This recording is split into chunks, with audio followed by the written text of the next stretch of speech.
So, hi everybody, my name is Anjali Mishra. So, I have started the chapter that is breathing and exchange of gases. Breathing and exchange of gases of NCERT 11th standard. So, in the first very chapter, I have introduced about the steps of respiration and what is respiration. Like, respiration होता ही क्या है? Energy का मिलना ही होता है respiration. तो हमने ये देखा कि respiration इम्पॉर्टेंट क्यों है, इतना क्रूशल क्या है, कौन से गैसेस इन्वॉल्व होते हैं, क्या स्टेप्स होता है. अभी हमको एक छोटा सा टॉपिक है that is types of respiration, जो कि इस चैप्टर का पार्ट नहीं है, लेकिन हम अगर फिजियोलॉजी पढ़ रहे हैं तो उसके पीछे का क्या मोटिव है वो भी जानना चाहिए. तो हम मोटिव देखेंगे और वो कहाँ से पता चलेगा? टाइप्स ऑफ रेस्पिरेशन से. सो पहला टॉपिक है types of respiration. In this lecture I am taking types of respiration. तो रेस्पिरेशन कितने टाइप्स के? रेस्पिरेशन दो टाइप्स के होते हैं. पहला एरोबिक रेस्पिरेशन और दूसरा एनएरोबिक रेस्पिरेशन. तो एरोबिक रेस्पिरेशन मतलब क्या? जब भी हम लोग ऑक्सीजन का यूज करेंगे ग्लूकोज को पूरा ऑक्सीडाइज करने के लिए, ग्लूकोज में से एनर्जी निकालने के लिए अगर हमने ऑक्सीजन यूज किया है तो उसको बोलेंगे एरोबिक रेस्पिरेशन. एरोबिक एयर में क्या है? Oxygen. So that will be aerobic respiration. An मतलब कि विदाउट और in the absence of air. अगर एयर नहीं है मतलब ऑक्सीजन नहीं है और फिर भी रेस्पिरेशन चल रहा है तो उसको बोलते हैं एनारोबिक रेस्पिरेशन. रेस्पिरेशन मतलब किस लिए चल रहा है? रेस्पिरेशन एटीपी के लिए चल रहा है. तो हम लोग देखते हैं कि रेस्पिरेशन मतलब कि एनर्जी का मिलना कब? बिना ऑक्सीजन के. बिना ऑक्सीजन के एनर्जी का बनना या रेस्पिरेशन का होना क्या बोला जाता है? Anaerobic respiration. Now after this I am going to explain the short, like छोटा छोटा information about what is aerobic, what is anaerobic. So aerobic का पूरा एक chapter given है in 11th standard plant physiology में, that is respiration in plants. So you can learn all the process detailing about aerobic respiration, but मैं overview दे दूंगी कि यहाँ पे aerobic respiration में होता क्या है. उसके बाद से anaerobic respiration. तो aerobic respiration में हमने क्या करना है? हम लोग लेंगे ग्लूकोज को. ग्लूकोज सेल के अंदर है, ठीक है. सेल के अंदर ग्लूकोज है तो ग्लूकोज को ब्रेक किया जाएगा किस में? ग्लूकोज हमेशा ब्रेक होता है पायरुवेट में. ग्लूकोज 6 कार्बन कंपाउंड है, इसको हमने ब्रेक किया किस में? 3 कार्बन कंपाउंड. तो 3 का है तो इसलिए कितना का पायरुवेट बनेगा? 2. इस प्रोसेस को क्या बोलते हैं? ग्लाइकोलिसिस. जब ग्लूकोज पायरुवेट में कन्वर्ट होता है तो उसको क्या बोलते हैं? Glycolysis. Glyco means glucose, lysis means breakdown. तो ग्लूकोज का breakdown into pyruvate is known as glycolysis. अब ये इंपॉर्टेंट पार्ट ये इसलिए है इतना क्योंकि ये सबसे कॉमन स्टेप है. मतलब ग्लाइकोलिसिस एरोबिक में भी होता है, एनारोबिक में भी होता है. तो इसलिए ये बहुत इंपॉर्टेंट है कि पायरुवेट हमारा एरोबिक रिएक्शन में भी बनता है, एनारोबिक रिएक्शन में भी बनता है. अब एनारोबिक में क्यों बनता है? क्योंकि इसमें कभी भी हम लोग देखेंगे क्या इन्वॉल्व नहीं है? ऑक्सीजन. ऑक्सीजन के बिना ये रिएक्शन होता है, मतलब ये स्टेप्स होते हैं. ठीक है, ग्लाइकोलिसिस में ऑक्सीजन की ज़रूरत नहीं होती है. तो ये एरोबिक का भी प्रोसेस है, पार्ट है, और एनारोबिक का भी. मतलब पायरुवेट तुम्हारा एरोबिक में भी बनेगा, एनारोबिक में. अब ग्लाइकोलिसिस से हमको मिलता क्या है? हमको ग्लाइकोलिसिस से क्या मिलता है? 2 ATP, जो कि बहुत इंपॉर्टेंट है, और क्या मिलता है? 2 NADH. तो ये दो चीज़ें हमको मिलती है. What is NADH? देखो, ATP का मतलब होता है कि जैसे छुट्टे पैसे, ठीक है. अभी पैसे कैश वॉलेट में जो पैसे हैं कि अगर कहीं लेने जाना है पैसे है, और एक पैसे जो हम लोग FD के में रखते हैं या फिर बैंक अकाउंट में, या फिर हम लोग बोल सपोज करो हमारे घर में गहने या प्रॉपर्टी है, तो वो प्रॉपर्टी की तुम्हारी जो बनाई है, जो एसेट है तुम्हारे, जब तक तुम उसको एनकैश नहीं कराओगे तब तक तुमको पैसे नहीं मिलेंगे. तो यही होता है कि ये होता है पैसा, रियल पैसा, जिसको तुम अभी खरीद सकते हो. और ये NADH क्या होता है? इसको हमको फिर से कन्वर्ट करना पड़ता है ATP में. मतलब इसको कन्वर्ट करोगे तो ही तुमको एनर्जी मिलेगी. तो इसमें एनर्जी है, बट ये क्या है, it is like an acid, इसको एनकैश करने के बाद एटीपी मिलती है। तो हम देख सकते हैं अब NADH का नाम आ गया है, तो हम ये बोल देंगे कि इसमें एक NADH कितना एनर्जी देता है, एक NADH 3 ATP देता है। तो यहाँ पे दो NADH है, 6 ATP देगा, ठीक है। सो ये हाई एनर्जी मॉलिक्यूल है जो एटीपी के लिए है। तो ये दो चीज़ें हमको मिल गई कहाँ से, ग्लाइकोलिसिस से। अब ये क्या होगा, और ये ग्लाइकोलिसिस कहाँ पे होता है, इन दी साइटोप्लाज्म ऑफ सेल। ये सेल के अंदर हो रहा है ना, क्योंकि ये सेल के अंदर हो रहा है। क्यों?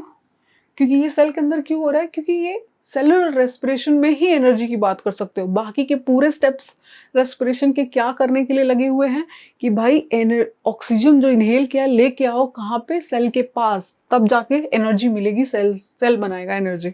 अब ये पायरुवेट कहाँ जाएगा, अब ये पायरुवेट का फेट क्या होता है, पायरुवेट जाएगा, एरोबिक रेस्पिरेशन है तो ये जाएगा माइटोकॉन्ड्रिया के पास। सो हमारे बॉडी में माइटोकॉन्ड्रिया होंगे और सेल ऑर्गेनलीज। सपोज ये माइटोकॉन्ड्रिया है, तो यहाँ पे ये माइटोकॉन्ड्रिया, सो ये माइटोकॉन्ड्रिया का अंदर का inner membrane, outer membrane. So what happens, ये यहाँ से यहाँ जाएगा।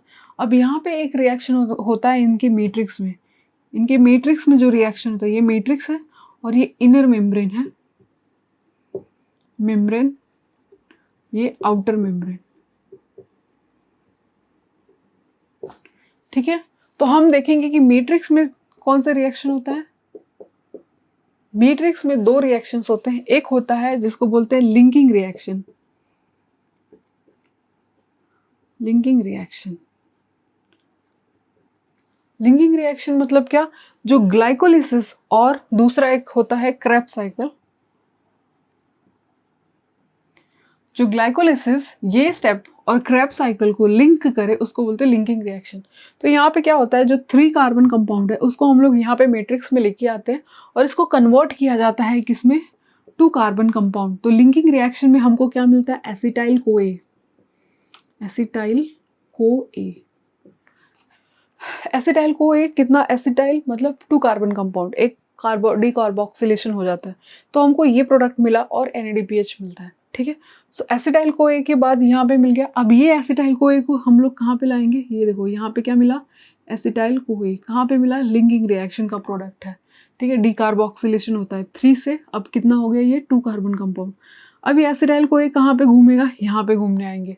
तो हम लोग यहाँ पे देखते हैं कि ऑक्सैलो एसिटेटिस को पकड़ेगा, एसिटाइल CoA को, और फिर ये रिएक्शन चलते जाएगा, 8 स्टेप में रिएक्शन चलेगा। और यहाँ से क्रेब्स साइकिल से हमको क्या मिलेगा, NADH और ATP। अभी कितना मिलता है वो नेक्स्ट चैप्टर में डिटेल में है। तो हम देख सकते हैं कि 2 रिएक्शन कहाँ पे हो रहे हैं, मैट्रिक्स में। कौन कौन से, linking reaction and Krebs cycle. Krebs cycle होने के बाद जो हमने बहुत सारा NADPH इकट्ठा किया है, कहाँ से, क्रेब्स साइकिल से, और लिंकिंग रिएक्शन से भी NADH इकट्ठा किया है, और यहाँ से भी जो NADH इकट्ठा किया है उसको हम लोग एनकैश कराएंगे। एनकैश कौन करेगा, एनकैश होगा ETS से। तो यहाँ पे इसके इनर मेम्ब्रेन में क्या होते हैं, कैरियर प्रोटीन्स, क्या होते हैं, कैरियर प्रोटीन्स, ठीक है। लास्ट एक और होता है, दैट इज, ये एक अलग प्रोटीन है 5th वाला। तो हम लोग देखेंगे ये चारों क्या है, ETS। तो ये कहाँ पे होता है, इनर मेम्ब्रेन में। पहला हमने देखा कि मैट्रिक्स में क्या होता है, ठीक है। पहला क्या देखा, मैट्रिक्स में कौन कौन से रिएक्शन, लिंकिंग रिएक्शन और क्रेब्स साइकिल, ठीक है। अब दूसरा देखेंगे कहाँ पे, that is inner membrane of mitochondria. तो ये दूसरा है, this is first glycolysis, second matrix, third inner membrane of mitochondria. तो यहाँ पे क्या होगा, ETS, that is electron transportation system या इलेक्ट्रॉन ट्रांसपोर्टेशन चेन सिस्टम, ठीक है। तो यहाँ पे इलेक्ट्रॉन को कैरी किया जाता है, यहाँ पे हाई मॉलिक्यूलर इलेक्ट्रॉन को कैरी किया जाता है, लो मॉलिक्यूलर इलेक्ट्रॉन। तो यहाँ पे ये कॉम्प्लेक्स है, first, second, third, fourth. Last में हमको वाटर मिलता है, यहाँ पे पूरा हाइड्रोजन मिलता है। NADH यहाँ पे इनकैश होता है, यहाँ पे NADH आएगा, इसको एनकैश करेंगे, ये कहाँ पे क्या मिलेगा, H+ यहाँ पे दे देगा, और यहाँ पे जो इसका इलेक्ट्रॉन है ये मूव करेगा यहाँ पे। तो हम यहाँ पे देखते हैं कि यहाँ से तो वाटर मिल जाता है। अब ये जो हाइड्रोजन है, जो दो हाइड्रोजन आता है, ये हाइड्रोजन यहाँ से यहाँ मूव करता है, क्योंकि यहाँ पे बहुत ज़्यादा हाइड्रोजन हो जाता है, कहाँ पे, दोनों मेम्ब्रेन के स्पेस के बीच में। तो ये जब यहाँ से अंदर मूव करता है कौन, हाइड्रोजन, दैट इज प्रोटॉन, तो क्या होता है, दिस, व्हाट इज दिस, ये जो प्रोटीन है वो क्या है, इसको बोलते हैं एटीपी सिंथेटेज, या फिर बोलते हैं F0 F1 पार्टिकल। मतलब ये देखो, इसको बोलते हैं F0 F1 पार्टिकल, ठीक है, या फिर इसको हम बोल सकते हैं एटीपी सिंथेटेज। क्यों, क्योंकि इसका काम है एटीपी बनाना, सिंथेटेज। यहाँ से हाइड्रोजन मूव जब करते हैं तो दो हाइड्रोजन अगर एक साथ मूव करेंगे तो हमको एक एटीपी बनती है। क्या होता है, जैसे ये बहुत ज़ोर से जब मूव करते हैं तो यहाँ का ये मोटर प्लेट जैसे काम करती है, ये मूव करता है ऐसे। तो मूव करने के बाद यहाँ से कन्फर्मेशन चेंज होता है, और यहाँ जब कन्फर्मेशन मतलब स्ट्रक्चर चेंज होता है तो एडीपी कन्वर्ट हो जाता है। एडीपी के साथ आईपी लग के क्या मिलता है, एटीपी। कहाँ पे, F1 पार्टिकल में। सो ये होता है मतलब कि फॉस्फोरिलेशन, मतलब एटीपी का बनना, oxidative phosphorylation, ETS, then F1 F0 F1 particle में। तो यहाँ पे एंड में आके हमको क्या मिला, ATP। तो होल समरी ये है कि पहले हम लोगों ने बनाया, ATP लिया, पूरे हमने रिएक्शन कराई कहाँ पे, देखो पहले सबसे पहले ग्लाइकोलिसिस कराया जहाँ पे पायरुवेट बनाया, फिर लिंकिंग रिएक्शन कराया जहाँ पे हमने एसिटाइल कोए बनाया, फिर हमने क्रेब्स साइकिल कराया जहाँ पे हमने ATP के साथ साथ से NADH मिला, और फिर उसके बाद से ATS जो मेम्ब्रेन में होता है, इनर मेम्ब्रेन में, और उसके बाद से F1 पार्टिकल ने भी ATP बनाया, ठीक है। तो हम बोल सकते हैं हमको NADPH कहाँ मिलता है, हमको NADPH यहाँ पे भी मिल रहा है, ATP भी मिल रहा है, फिर हमको एसिटाइल कोए के साथ भी NADH मिलता है, यहाँ पे भी NADH मिलता है। ये सारा NADH जो इट्स लाइक अ FD और यू कैन से एसिड, उसको एनकैश कराते हैं कहाँ पे, ETS। ये ETS कहाँ पे है, इनर मेम्ब्रेन ऑफ माइटोकॉन्ड्रिया। तो यहाँ पे इनकैश कराएंगे और हमको क्या मिलेगा, ATP। सो एक NADH कितना ATP देगा, 3 ATP। और ऐसे हमारे पास बहुत सारे NADH रहते हैं, NADH FADH भी होता है। सो यहाँ से हमको बहुत सारी एनर्जी मिलती है। तो टोटल एनर्जी कितनी मिलती है, 36 to 38 क्या, ATP। ये क्या है, एरोबिक रेस्पिरेशन। कहाँ पे रेस्पिरेशन हुई, एक तो साइटोप्लाज्म में हुआ ग्लाइकोलिसिस, और दूसरा माइटोकॉन्ड्रिया के अंदर सारे कुछ हुए। एक तो मैट्रिक्स पकड़ लो और दूसरा इनर मेम्ब्रेन पकड़ लो। मैट्रिक्स में 2 रिएक्शन पकड़ लो, that is linking reaction, Krebs cycle, और इनर मेम्ब्रेन में ETS पकड़ लो। तो ये सारी चीज़ें होती हैं। यहाँ से ये यहाँ पे भी NADH, लिंकिंग रिएक्शन में भी NADH, मैट्रिक्स में लिंकिंग रिएक्शन, क्रेब्स साइकिल में NADH। तो ये हो गया oxidative what you can say aerobic respiration, जहाँ पे हमको क्या मिला, एनर्जी। ये ओवरव्यू था, ये पूरा डिटेल दिया है, ये तो मैंने बस ऊपर से बताया है कि होता क्या है। ये पूरा डिटेल में है चैप्टर, कहाँ पे, रेस्पिरेशन इन प्लांट्स में। यही सारी कुछ चीज़ें बताई गई हैं, हर एक की डिटेल कि कितनी एनर्जी मिलती है, क्या होता है। बट मैंने ये आपको ओवरव्यू में बता दिया कि हाँ एरोबिक रेस्पिरेशन होता क्या है, ऐसा ना हो कि कुछ पता ही नहीं है कि क्या होता है। फिर अब एनारोबिक रेस्पिरेशन देखेंगे। एनारोबिक रेस्पिरेशन में सबसे पहला इंपॉर्टेंट क्या है, हम देखेंगे एनारोबिक में,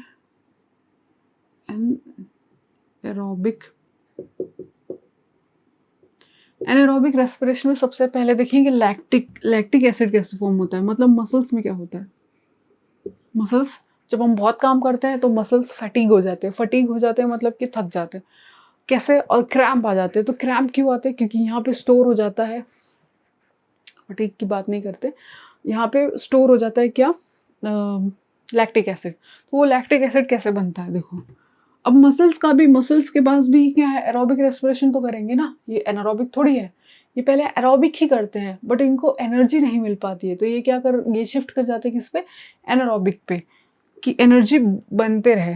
तो कैसे करेंगे, देखो एरोबिक रेस्पिरेशन सबसे पहले ग्लूकोज है इनके पास, हाँ तो ग्लूकोज है, ग्लूकोज से क्या कराएंगे, ग्लाइकोलिसिस, तो पायरुवेट बनाएंगे, पायरुवेट ग्लाइकोलिसिस करा के, और फिर यहाँ से ETS तक जाएंगे, ठीक है, क्या कराने के लिए, NADH को एनकैश कराने के लिए। तो यहाँ पे हम लोग देखते हैं कि ग्लाइकोलिसिस जब बनता है तो NAD कन्वर्टेड टू NADH, ये होता है ना, हमको यहाँ पे मिलता है ग्लाइकोलिसिस में, ये क्या प्रोसेस क्या है, ये ग्लाइकोलिसिस। अब क्या होता है, अब पायरुवेट जो ईटीसी में जाता है, ईटीसी को क्या चाहिए, ऑक्सीजन। अब ऑक्सीजन की हो जाती है बहुत ज़्यादा कमी मसल्स में, तो ऑक्सीजन उतना रिक्वायरमेंट पूरा नहीं कर पाता मसल्स के लिए कि वो एनर्जी बनता रहे। तो जब ऑक्सीजन कम है तो ईटीएस नहीं होता है, ईटीएस नहीं होता है तो ये जो एनएडीएच है वो क्या होता है, एनएडीएच का ब्रेक डाउन नहीं होता है। एनएडीएच जब ब्रेक नहीं होगा तो हमको फिर से अगेन एनएडी मिलता नहीं है, तो इसीलिए ये लोग शिफ्ट कर जाते हैं, इनको एनएडी तो चाहिए तभी तो एनएडीएच बनाएंगे। तो ये लोग क्या कर जाते हैं, कौन, पायरुवेट, पायरुवेट कन्वर्ट कर लेता है अपने आप को किसमें, लैक्टिक एसिड में, लैक्टिक एसिड में कन्वर्ट कर लेता है। ये भी 3 कार्बन कंपाउंड है, ये भी 3 कार्बन कंपाउंड है, ये लोग इरिवर्सिबल है एक दूसरे के लिए, इसलिए थोड़े दिन के बाद लैक्टिक एसिड का खत्म हो जाता है, पेन नहीं करता। तो ये कैसे होता है, by an enzyme lactate dehydrogenase, lactate dehydrogenase. अब यहाँ पे क्या होता है, डिहाइड्रोजिनेज है, तो यहाँ पे क्या होता है, यहाँ पे NADH जो यहाँ पे बनाया है, यहाँ पे जो बना है क्या, ग्लाइकोलिसिस में NADH, इसको ब्रेक करते हैं किसमें, NAD में। और ये NAD बहुत ज़रूरी है सो दैट ग्लाइकोलिसिस चलते रहे, क्योंकि NADH अगर यहाँ पे नहीं दोगे, अगर ये नहीं है तो ग्लाइकोलिसिस नहीं होगा। समझ में आई बात, ग्लाइकोलिसिस बंद हो जाएगा, ग्लूकोज को पायरुवेट में ब्रेक ही नहीं कर सकते हो अगर तुम्हारे पास NADN है, NAD नहीं है तो NADH बनेगा ही नहीं। तो इसीलिए जो भी NADH बना है, मतलब अभी जो हमारे पास ये इस प्रोसेस में बना है, तो हम लोग इसको ब्रेक कर देते हैं NAD में, क्यों, तब जाके हमको इसका स्ट्रक्चर मिलता है लैक्टिक एसिड में। तो हम लोग जो NAD को ब्रेक करेंगे तो ये NAD कहाँ मूव करेगा, तो दूसरे पेन से दिखाती हूँ, ये NAD जल्दी जल्दी मूव करेगा कहाँ पे, यहाँ पे। तो ये NAD से फिर से क्या बनेगा, NADH, कहाँ पे, ग्लाइकोलिसिस में। क्यों, क्योंकि ग्लाइकोलिसिस में क्या बनता है, NAD के साथ ATP, तो हमको ओवरऑल कितने ATP मिले, 2 ATP। कब, लैक्टिक एसिड से, कैसे, ग्लाइकोलिसिस से। इस स्टेप, इसको पहले कैसे लिख सकते हो, इसको ऐसे भी लिख सकते हैं, जैसे कि ग्लूकोज से वी गेट पायरुवेट, पायरुवेट से we are getting what, lactic acid, enzyme lactate dehydrogenase, ठीक। तो लैक्टेट डिहाइड्रोजिनेज पायरुवेट से पायरुविक एसिड, लेकिन सब लैक्टिक एसिड मिलेगा क्या, नहीं, और क्या मिलेगा, NAD प्लस। कैसे, यहाँ पे बना था, यहाँ पे ग्लूकोज से जब पायरुवेट बना तो यहाँ पे क्या बना था, NADH, ये NADH यहाँ पे गया और ब्रेक हो गया किसमें, NAD, ये NAD यहाँ पे आएगा और फिर ये कन्वर्ट होगा NADH में, यहाँ पे ये NADH यहाँ पे आएगा और ब्रेक होगा, ये ब्रेक हो रहा है NAD में। ये क्यों ज़रूरी है NAD का ब्रेक होना, मतलब NAD का जनरेट होना, क्योंकि अगर ये नहीं है तो ये प्रोसेस नहीं है, और ये प्रोसेस से ही हमको क्या मिलता है, 2 ATP। सो हम बोल सकते हैं कि मसल्स को ओवरऑल क्या मिल रहा है, 2 ATP। कैसे, ग्लाइकोलिसिस से, ग्लूकोज से पायरुवेट जब बनता है तब। और NADH मिलता है क्या इनको, नहीं, क्योंकि वो क्या हो जाता है, यूटिलाइज, किस लिए, कोई एनर्जी नहीं मिलती है NADH से, ये डायरेक्टली लैक्टिक एसिड को बनाने के काम में आ जाता है, ठीक है, क्योंकि इनका और इनका थोड़ा स्ट्रक्चर अलग है, जहाँ पे ये हाइड्रोजन इसके लिए लग जाता है, ठीक है। NADH को ब्रेक इसलिए करना पड़ता है क्योंकि NAD चाहिए, और NAD अगर रहेगा तो ही ग्लाइकोलिसिस चलेगा, अगर NAD नहीं है, अगर ये नहीं है तो ग्लाइकोलिसिस नहीं, अगर ये है, NAD आपने दे दिया तो ग्लाइकोलिसिस चलेगा, पायरुवेट बनेगा और तभी जाके ATP बनेगी।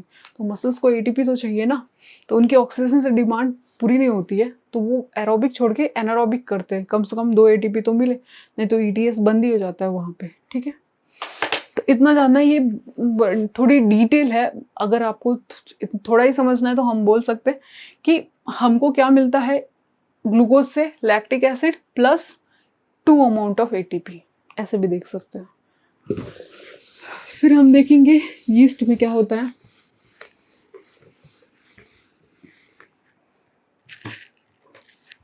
अब यीस्ट में क्या होता है, यीस्ट क्या है, यूनिसेलुलर फंगाई, ठीक है। तो यहाँ पे ये हमको इस किसके लिए यूज करते हैं, बेकिंग इंडस्ट्री, बेकिंग प्रोडक्ट्स के लिए, एंड किसके लिए, अल्कोहल, ब्रीविंग बोलते हैं उसको, मतलब अल्कोहल बनाने के लिए, अल्कोहल, अल्कोहल स्पेलिंग पता नहीं सही है कि नहीं, तो अल्कोहल बनाने के लिए। तो हम ये देखेंगे कि इनके साथ होता क्या है, ये कैसे क्या करते हैं। देखो सबसे पहले इनके पास भी क्या है, ग्लूकोज, ग्लूकोज को ये क्या करेंगे, ब्रेक। जब ग्लूकोज को ये लोग ब्रेक करते हैं तो ये लोग पहले ये ग्लाइकोलिसिस करेंगे। तो ग्लाइकोलिसिस में क्या बनाएंगे, पायरुवेट। एक चीज याद रखना कि पायरुवेट हर जगह बनता है, किस प्रोसेस से, ग्लाइकोलिसिस। एटीपी वगैरह सब मिलता है इधर। कितना एटीपी मिलेगा, 2 एटीपी, और क्या, NADH, ठीक है। पायरुवेट से अब हम लोग क्या करेंगे, पायरुवेट डायरेक्टली कन्वर्ट होता है किसमें, एसिटाल्डिहाइड में, एसिटाल्डिहाइड। कैसे, डी कार्बोक्सिलेशन से, कार्बन निकल गया। पायरुवेट कितने कार्बन का था, 3 कार्बन का। एसिटाल्डिहाइड कितने कार्बन का है, 2 कार्बन का। कैसे, एक कार्बन निकाल दिया, ठीक है। तो इसको बोलते हैं डी कार्बोक्सिलेशन। यहाँ पे क्या होता है, डी कार्बोक्सिलेशन, ठीक। एसिटाल्डिहाइड अब क्या कन्वर्ट होगा किसमें, एसिटाल्डिहाइड कन्वर्ट हो जाता है किसमें, इथेनॉल में। इस प्रोसेस को बोलते हैं रिडक्शन। कैसे, एसिटाल्डिहाइड है, अल्डिहाइड को रिड्यूस करेंगे तो क्या बनेगा, अल्कोहल। इथेनॉल मिल गया, फिर इथेनॉल कैसे मिला, रिडक्शन से। एंजाइम कौन सी होती है, यही इसका नाम, इथेनॉल डिहाइड्रो, एसिटाल्डिहाइड डिहाइड्रोजिनेज। तो ठीक है, तो ये यहाँ पे ये रिएक्शन हो गया, एंजाइम की जरूरत नहीं है। सो हम देखेंगे कि हमको यहाँ पे मिला क्या। तो हमको यहाँ पे क्या मिलता है, एक कार्बन, इथेनॉल एंड प्रोडक्ट में, और एटीपी, ठीक है। सो वी आर गेटिंग, और ये जो भी मिलता है ये फिर से इन दोनों का बस यही है कि NAD में कन्वर्ट हो जाओ, NADH को ख़त्म करो, NAD दो। फिर ये NAD कहाँ पे आया, इनके पास, तभी जाके ये प्रोसेस चलेगा, नहीं तो ये प्रोसेस बंद हो जाएगा।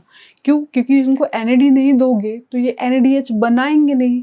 NADH तो चाहिए, क्योंकि ATP के साथ NADH भी बनाया जाता है। आप ATP, मतलब ये पूरा साइकिल रन ही नहीं होगा अगर इनके पास क्या नहीं होगा, खाली NAD नहीं होगा।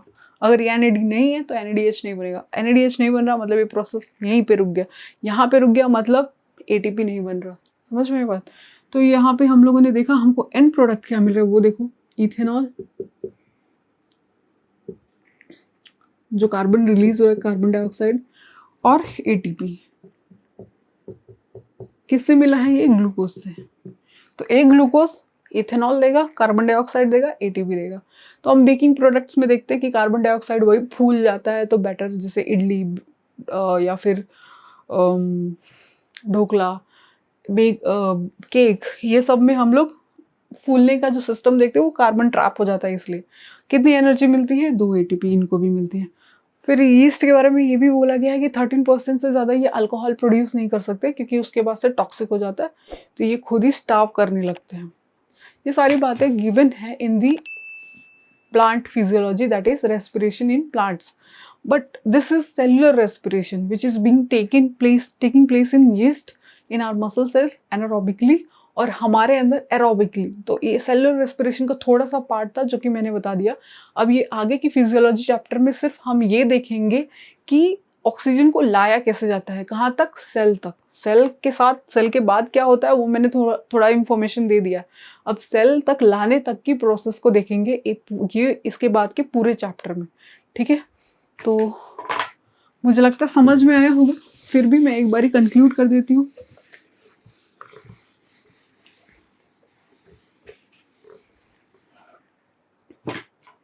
जो NCERT में गिवन है ऐसे, glucose pyruvate by glycolysis, 3 carbon compound. इसका फेट है कि अगर ये ऑक्सीजन है इसके पास तो ये क्या बनाएगा, CO2, H2O और ATP, that is 36 to 38।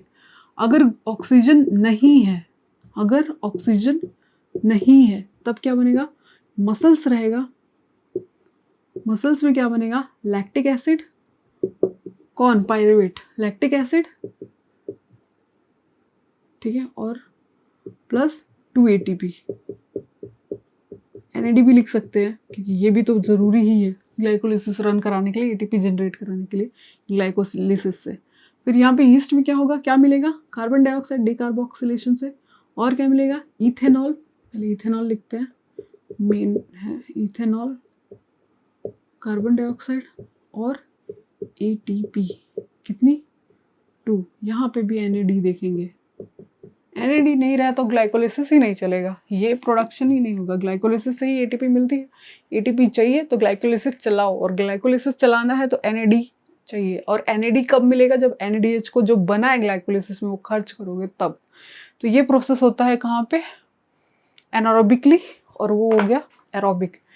Anaerobic मतलब ऑक्सीजन के बिना और ये ऑक्सीजन के साथ। तो आई होप ये टाइप्स ऑफ रेस्पिरेशन आप लोग को समझ में आया होगा। इसके बाद से हम लोग पूरी फिजियोलॉजी की ही बात करेंगे कि कैसे लंग्स के साथ क्या होता है, कैसे ऑक्सीजन आता है, क्या होता है। तो इसके बाद से हम लोग NCERT की 11th स्टैंडर्ड में जो गिवन है वो पढ़ेंगे, बट ये सेलुलर रेस्पिरेशन का पार्ट था जो हमको ये चैप्टर में तो नहीं दिया है बट पता होना चाहिए, कहीं ना कहीं NCERT में ही है। तो हम ये अभी थोड़ा सा पता कर लेंगे तो बाद में जाके आपको ही फायदा होगा कि दूसरे चैप्टर में आपको थोड़ा सा ईजी जाएगा, दूसरे चैप्टर के लिए भी और इस चैप्टर को भी अच्छे से समझने के लिए, क्योंकि सेलुलर रेस्पिरेशन इंपॉर्टेंट है। ये बताता है कि हमको रेस्पिरेशन करना ही क्यों है, क्योंकि एनर्जी है। पूरे चैप्टर जब हम लोग पढ़ेंगे, ये जो हमने स्टार्ट किया breathing and exchange of gases, उसमें कहीं पे भी ATP वगैरह मिलने की बात नहीं की गई है, क्योंकि वो सेलुलर रेस्पिरेशन का पार्ट है और वो दूसरे चैप्टर में गिवन है। बट रेस्पिरेशन का तो पार्ट है, इसलिए मैंने ये टॉपिक थोड़ा सा यहाँ पे ले लिया। So I hope you will like this video, you will understand this in a better way. तो जैसा भी आपको समझ में आया, नहीं समझ में आया, कमेंट करना, सो दैट अगर उसमें कुछ मेरी गलती हुई होगी तो मैं उसको करेक्ट करूँगी और फिर से ठीक करने की कोशिश करूँगी। Thank you so much.